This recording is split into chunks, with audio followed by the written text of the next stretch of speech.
ፊልሙ የሚጀምረው ጄሪ የተባለ ሰው ከባለቤቱ ካረን ጋር ራኬል እና ኮኒ የሚባሉ ልጆቹን ወደ ትምህርት ቤት ለማድረስ እየሄዱ መንገዱ ተጨናንቆባቸው ቤተሰቡም እያወሩና እየተቀላለዱ ያሳየናል። በድንገት በሬዲዮ ዓለም ላይ እንግዳ የሆነ ወረርሽኝ እንደተከሰተ ያወራል። በጄሪ በኩልም ድንገት የፖሊስ መኪና በከፍተኛ ፍጥነት ሲያልፍ የመኪናቸውን ስፖኪዮ ይሰብረዋል። ጄሪም ግራ በመጋባት ሁኔታውን ለማጣራት ከመኪናው ይወርዳል። በተከታታይም ብዛት ያላቸው የፖሊስ መኪናዎች ያልፋሉ። በአካባቢው ላይም ከፍተኛ ፍንዳታ ይከሰታል። አንድ ፖሊስም ወደ ጄሪ በመምጣት ወደ መኪናው እንዲገባ ይጮህበታል። ከቁጥጥር ውጪ የሆነ የጭነት መኪና ግን ፖሊሱን ይገጨዋል። እነ ጄሪም በጣም ይደናገጣል። ከፊት ለፊታቸው መኪኖቹን እየገጨ መንገዱን እያጸዳ በፍጥነት የሚሄደውን መኪና ለመከተል ይወስናል። ራቼልም በድንገት የአስም በሽታ ይነሳባታል።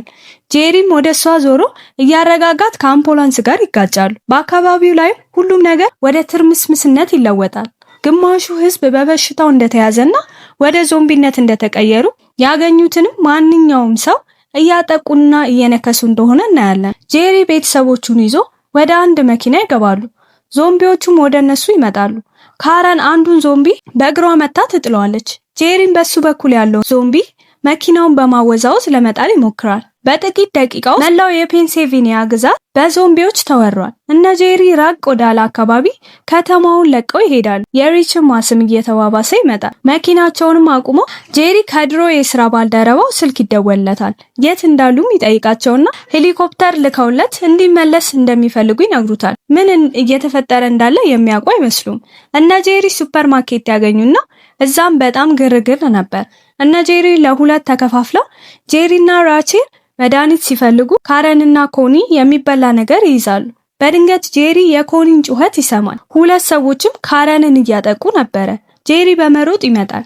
አንዱ ግን ሽጉጥ ያወጣበታል። ጄሪ ያለምንም ፍርሃት ሰውየው ላይ ይተኩስበታል። አንዱ ፖሊስ አይቶ ስለነበር ወደ ጄሪ ይመጣል። እጅም ሰጥቶ የተፈጠረውን ሊያስረዳው ሲል ፖሊሱ ችላ ብሎት ምግብ ይወስዳል። ቤተሰቡም ከዛ በፍጥነት ይወጣሉ። መኪናቸው ግን በቦታው አልነበረም። ጄሪ የስራ ባልደረባው ጋር ደውሎ እርዳታ እንደሚፈልግ ይነግረዋል። ሰውየውም ቤተሰቦቹን የሆነ ቦታ እንዲደብቅ ይመክረዋል። ጄሪም ቤተሰቦቹን ይዞ ወደ ተባለበት ቦታ ይሄዳል። በመንገዳቸውም ከፍተኛ ፍንዳታ ይከሰታል። አንድ ዞምቢ ከየት መጣ ሳይባል በድንገት ይወድቃል። በሌላ አቅጣጫም ሌላ ዞምቢ ወደ እነሱ ይመጣል። በፍጥነትም ወደ አንድ ቦታ ይገባሉ። ዞምቢዎቹም እየተከተሏቸው ነበረ። ጄሪም በያዘው መሳሪያ እየገደላቸው በቫይረሱ ካልተያዙ ቤተሰብ ጋር ይገናኛሉ። ወደ እነሱ ቤትም ይገባሉ። ጄሪ ከነሱ ጋር እንዲሄዱ ለማሳመን ይሞክራል። ሰውየው ግን ለመሄድ ፍቃደኛ አልነበረም። ጄሪ ዞምቢዎቹን ለማጥቃት የሚሆን መሳሪያ መስራት ጀመረ። ከዛም ቤት ወጥተው ለመሄድ ሲሞክሩ አንድ ዞምቢ ይመጣባቸዋል። ጄሪም በመተኮስ ይገለዋል። የጥይቱ ድምጽ ሌሎቹን ዞምቢዎች ወደ እነሱ ይጠራባቸዋል። እነ ጄሪም በፍጥነት ወደ ጣሪያው ይሮጣሉ።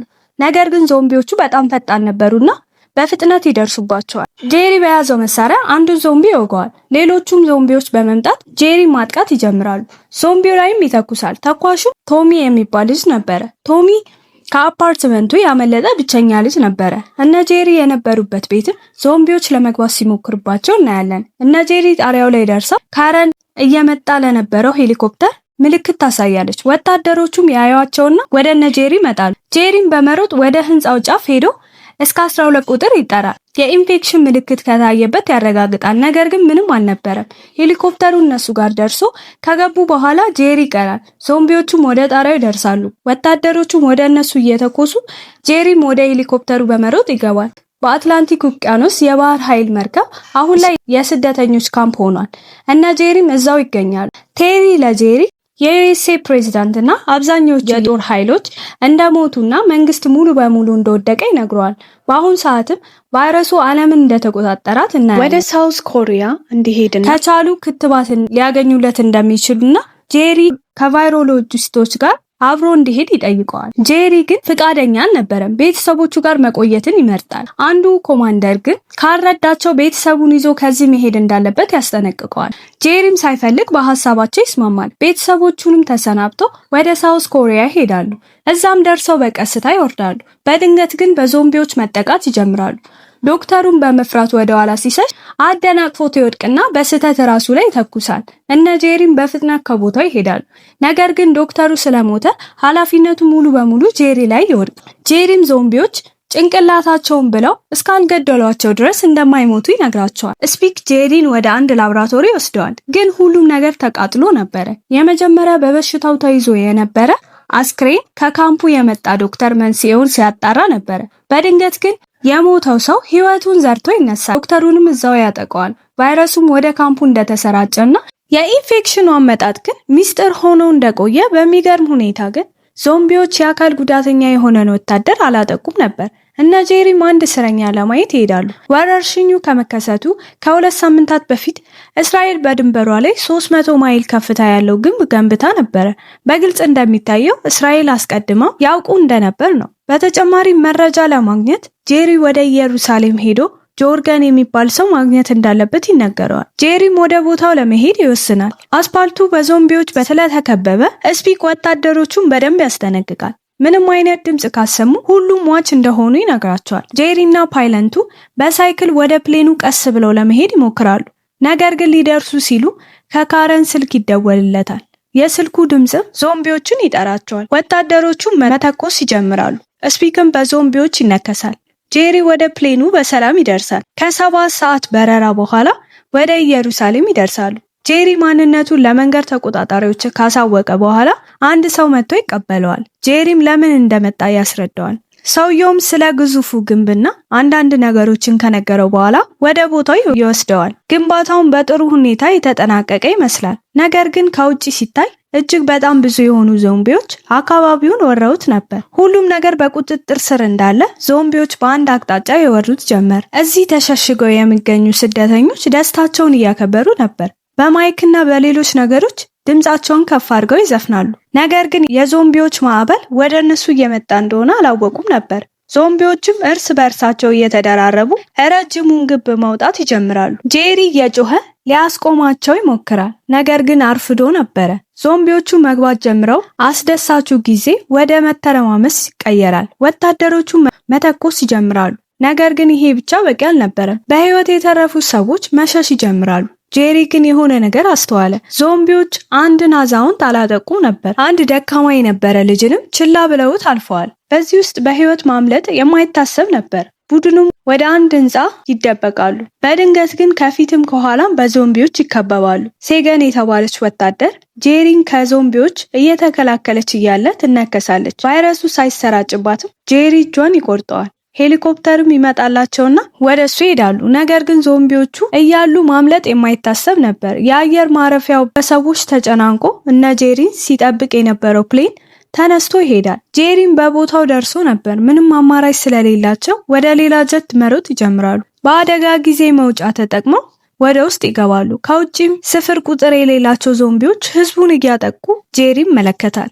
ጄሪም በሐሳቡ ወታደሩን፣ ሽማግሌውንና ህፃኑን ያስታውሳል። ለቴሪም ደውሎ ዞምቢዎች የሚዋጋበትን አንድ ነገር እንዳገኘና ግን በአቅራቢያው ወደ WH ተቋም ሄዶ መሞከር እንዳለበት እየነገረው ቴሪ ለፓይለንት አቅጣጫው መቀየር እንዳለበት ያሳውቅና ወደ ካርዲፍ ዊልስ ኤርፖርት ለማረፍ ይወስናሉ። ከሰዓታት በኋላም ጄሪ እየጮኸ በነበረው ውሻ ይነቃል። የበረራ አስተናጋጇ ግራ በመጋባት ክፍሉን ስትከፍተው በዞምቢ ትነከሳለች።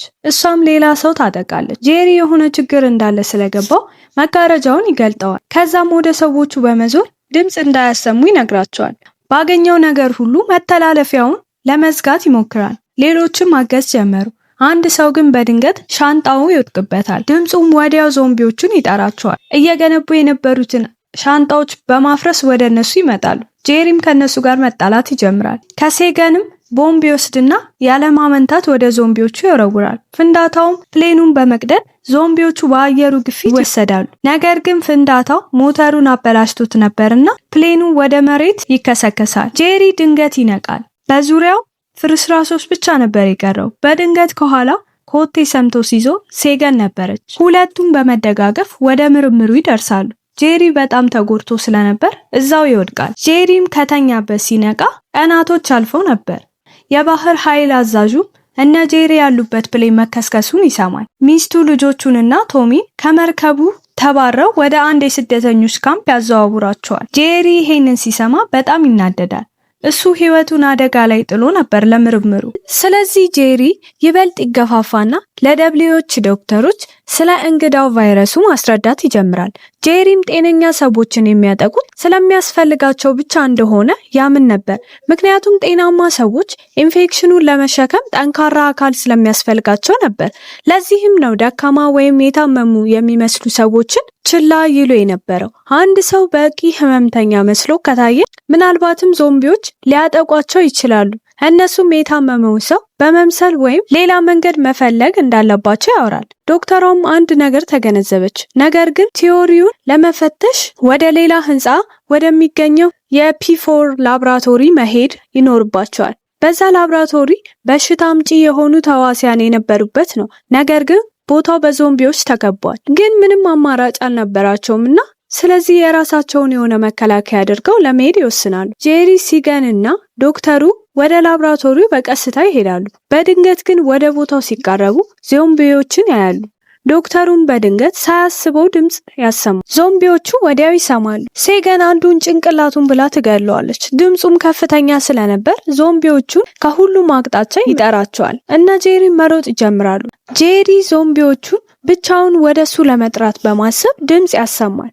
እነ ሴገንም ወደ ላቡ እንዲገቡ ይነግራቸውና ወደ አንድ ላብራቶሪ በመግባት ያመልጣል። እነ ሴገን ጋር ብዛት ያላቸው ዞምቢዎች ይመጡባቸዋል። አማራጭ ስላልነበራቸው ወደ ቦታው ይመለሳሉ። በሌላ በኩል ጄሪ የፒ4 ላብራቶሪውን ያገኘዋል። ቀስ ብሎም በመራመድ በሽታ አምጪ ተዋሲያኑ ያለበት ስቶር በቀላሉ ይደርሳል። ጄሪ ሁሉንም ብልቃጦች እየተመለከተ ተስፋ ይቆርጣል። የትኛው ሊሆን እንደሚችል ምንም የሚያውቀው ነገር አልነበረም። መፍጠን ስለነበረበት ግን ሊሆኑ የሚችሉትን ሁሉንም ናሙናዎች ይዞ ሊወጣ ሲል አንድ ዞምቢ መውጫው ላይ ነበረ። ጄሪ አንድ ሐሳብ ይመጣለትና የአይምሮ መርፌ በማንሳት ምልክት ያልተደረገበትን በሽታ አምጪ ተዋሲያን በመያዝ ጄሪ በሴኩሪቲ ካሜራው መልእክት ያስቀምጥላቸዋል። ራሱንም በማይታወቅ በሽታ አምጪ ተዋሲያን በመውጋት ናሙናዎቹን ይዞ በሩን ይከፍታል። ከዛም አንድ ታምር ይከሰታል። ዞምቢው ጄሪን ያልፈዋል። ዶክተሮቹም ባዩት ነገር ሲገረሙና ሲደሰቱ እናያለን። ጄሪ አንድ መጠጥ ያወጣል። ድምጹም እጅግ በጣም ብዙ የሆኑ ዞምቢዎችን ይጠራል። ነገር ግን እሱ ማንም አላጠቃውም ነበር። በስተመጨረሻም ጄሪ በቴሪ እርዳታ ከቤተሰቦቹ ጋር ይገናኛል። በግኝቱም ክትባት ተገኝቶለት በዓለም ይሰራጫል። የሰው ልጅም ወደ ነበረበት ተስፋ ተመልሶ ፊልሙ እዚህ ላይ ያልቃል።